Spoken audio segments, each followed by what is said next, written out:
Nós temos então Bolsonaro sequestrado por Moraes, porque uma prisão sem razões jurídicas é um sequestro. Sequestro é você tirar a liberdade de alguém sem motivo, sem justo motivo pelo direito. E dentro desse crime de sequestro, porque é crime de abuso de autoridade, um juiz manter podendo relaxá-lo, não fazê-lo em tempo razoável, a medida cautelatória que restringe a liberdade do investigado, que não é mais, excluído inclusive da denúncia. Desse sequestro nós temos uma extorsão feita pelo Centrão, no caso, o mesmo Centrão que disse que Bolsonaro já fechou apoio a o Tarcísio e que agora está exigindo apoio a Tarcísio, se desdizendo, e sendo que o cacique desse Centrão é o dono, o comandante político do Hugo Mota, que foi quem escolheu Paulinho da Força a dedo, e o instrumento da anistia, que não é mais anistia, mas dosimetria, está sendo usado como barganha. Antes de continuar, peço gentilmente que você curta, compartilhe e se inscreva em nosso canal. Ative o sininho das notificações para receber nossas atualizações em tempo real. Seu comentário é essencial, pois ajuda mais patriotas a terem acesso a essas informações importantes.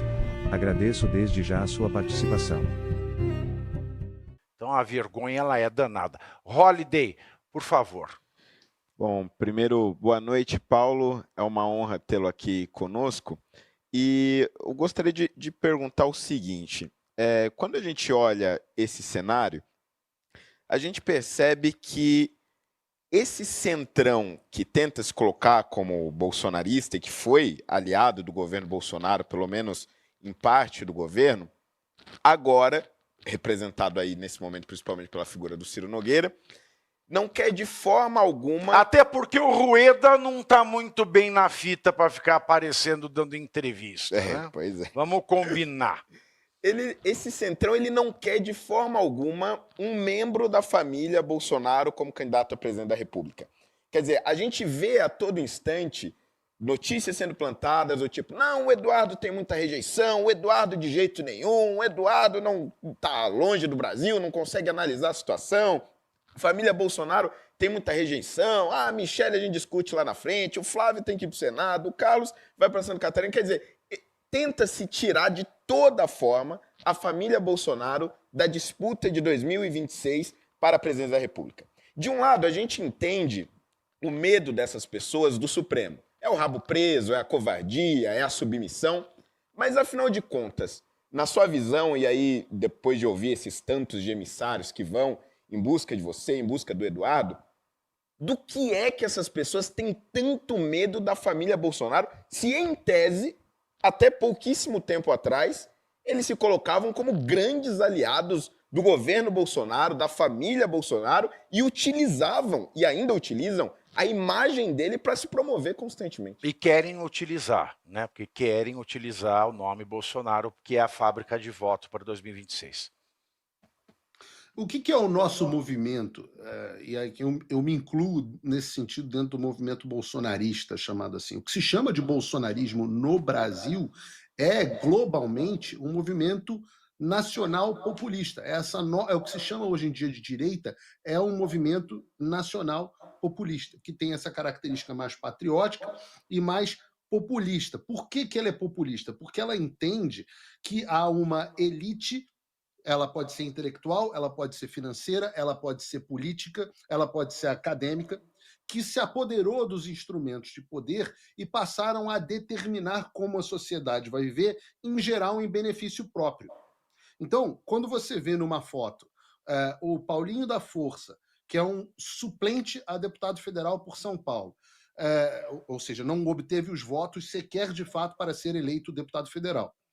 Você tem o Michel Temer, que é um político cuja última eleição por conta própria disputou foi em 2006. Né? Michel Temer foi vice-presidente e depois presidente porque concorreu junto com a Dilma. E o Aécio Neves, que já foi de um grande expoente político para um cara que quase não é deputado, quando você vê essas pessoas decidindo o destino do Brasil, essa é a fotografia que explica o nosso movimento. O que é o movimento? São as pessoas que se revoltaram contra este pequeno grupo de uma elite decidindo os rumos do Brasil inteiro.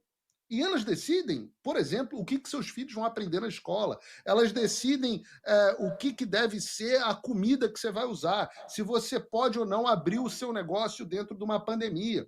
E isso incolui, por exemplo, com uma imprensa, como você vê o Grupo Globo, que é a voz do establishment. Então, o que é o Bolsonaro? O que é o Donald Trump? O que é o Javier Milei? O que é a Meloni? O que é o Nigel Farage? O que são essas pessoas no mundo inteiro? São a revolta do homem comum contra essa elite que determina como que nós queremos viver a custo dos nossos dinheiros, né, do nosso sustento, da nossa produção. O Jair Bolsonaro é, portanto, a representação do antissistema. Ele consegue, como Donald Trump conseguiu em 2016, ser antissistema o tempo inteiro? Não. E é por isso que, muitas vezes, pessoas do sistema, como Ciro Nogueira, se uniram por conveniência a Jair Bolsonaro. Ciro Nogueira faz negócio onde for mais lucrativo. Então, ele consegue ser ministro do governo Bolsonaro, ao mesmo tempo, na semana, até um mês atrás, estava na base de sustentação, na base de apoio do governo Lula no Congresso, e agora já desembarcou do Lula porque já percebeu que o governo Lula naufragou completamente. Mas ele é parte do sistema.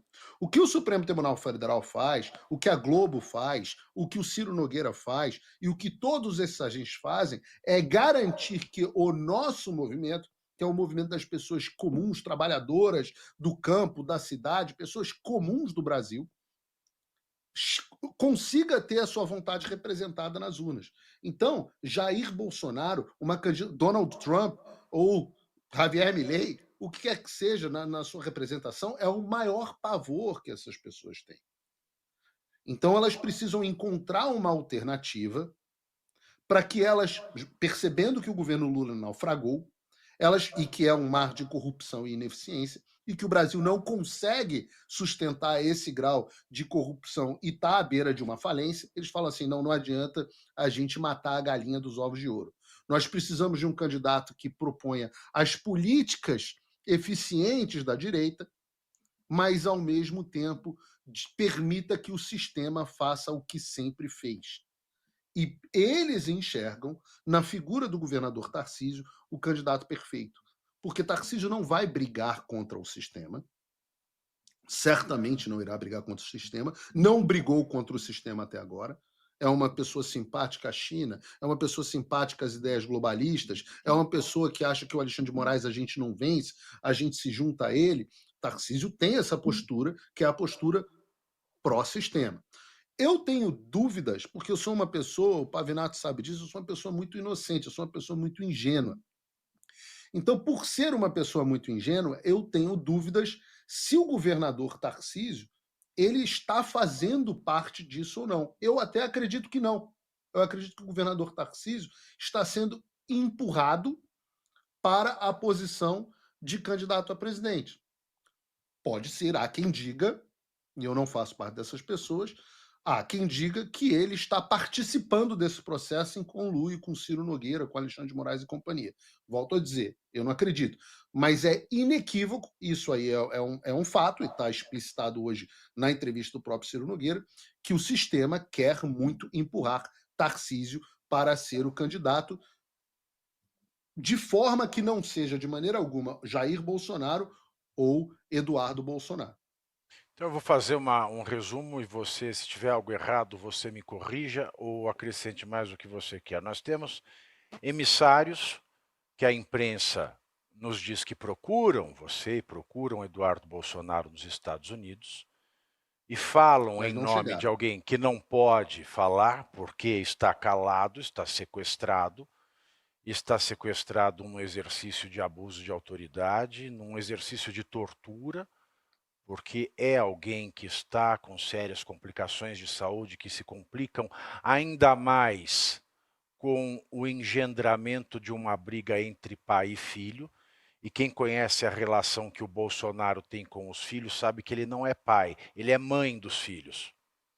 Tamanho a preocupação que ele tem com cada um dos filhos. Eu costumo dizer que ele age como pai e mãe ao mesmo tempo. Ele tem um amor incondicional por eles, e esse atrito que a política vem gerando, especialmente entre o Jair e o Eduardo, é algo que agrava a situação de saúde.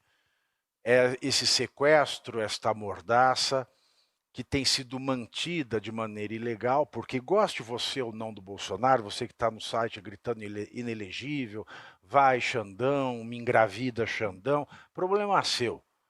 A questão é a seguinte: nós temos um preso político porque Bolsonaro está preso sem que haja processo que dê base, que fundamente essa prisão. A investigação que fundamentava já foi encerrada e ele não foi denunciado.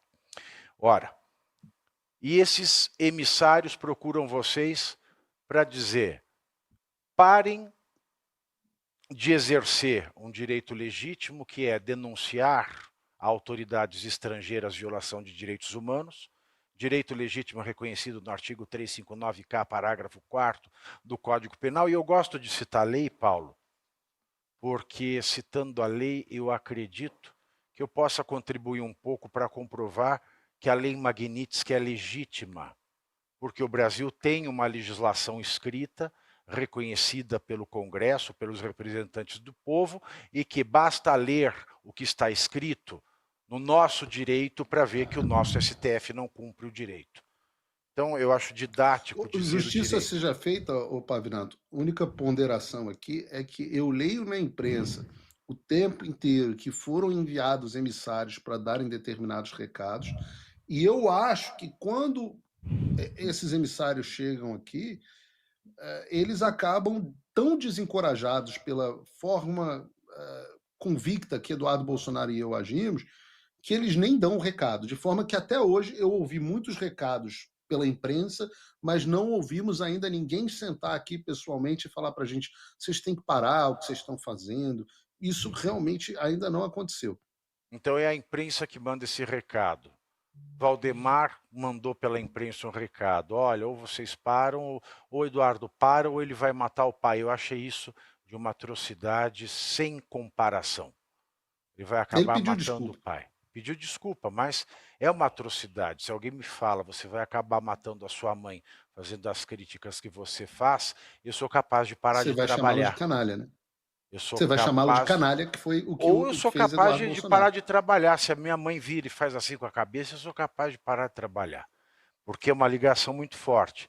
E tudo isso é uma grande chantagem. Então, o que a gente pode dessumir de todo esse movimento é: Bolsonaro está sequestrado por Moraes, isso é claro, basta ler a legislação, e a partir desse sequestro, nós temos um centrão que quer chantagear o Bolsonaro em troca de uma redução da condenação na trama golpista, no tal do PL da dosimetria, que é uma grande baboseira, uma grande vigarice, uma grande estupidez, porque se há golpe contra um judiciário que deve ser autônomo, é o Congresso revisar penas.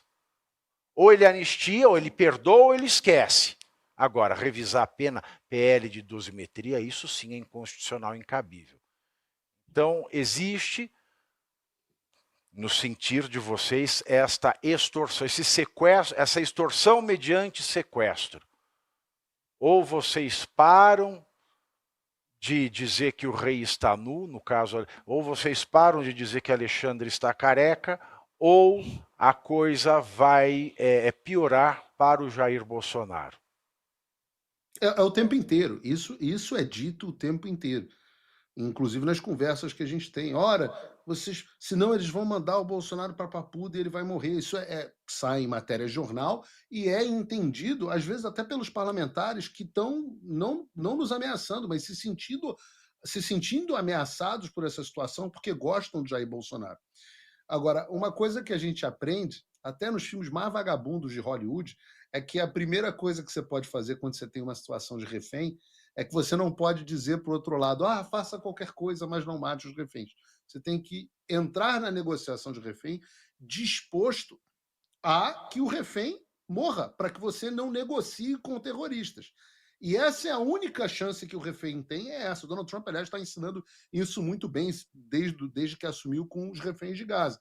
Se você partir para a negociação com o terrorista, aí é que não há a menor esperança para o refém. Então, muitas vezes as pessoas, quando nós dizemos assim, não, olha, infelizmente é muito triste, mas não importa o que vocês façam com o presidente Bolsonaro, nós não vamos parar. Mesmo que vocês matem o presidente Bolsonaro, nós não vamos parar. Parece uma coisa desumana e sem coração num primeiro momento. Até um próprio filho está dizendo isso a respeito de um pai. Mas isso mostra a grandiosidade do filho em entender que este é o único caminho para salvar não só o país, como também o próprio pai. Perfeito. Então, não vamos entrar no assunto de Gaza, não. Ver a atuação do Eduardo Bolsonaro. Não vamos entrar no assunto de Gaza, não, porque senão é capaz de denunciarem a gente por ter matado o Mar Morto. Se você assistiu até aqui, gostaria muito de saber sua opinião. Deixe seu comentário para ajudar no engajamento, curta e compartilhe com seus amigos. Se é a sua primeira vez aqui ou ainda não se inscreveu, considere se inscrever e ativar as notificações para não perder nenhum conteúdo. E lembre-se, direita segue direita. Confira mais um dos vídeos que estão aparecendo na tela.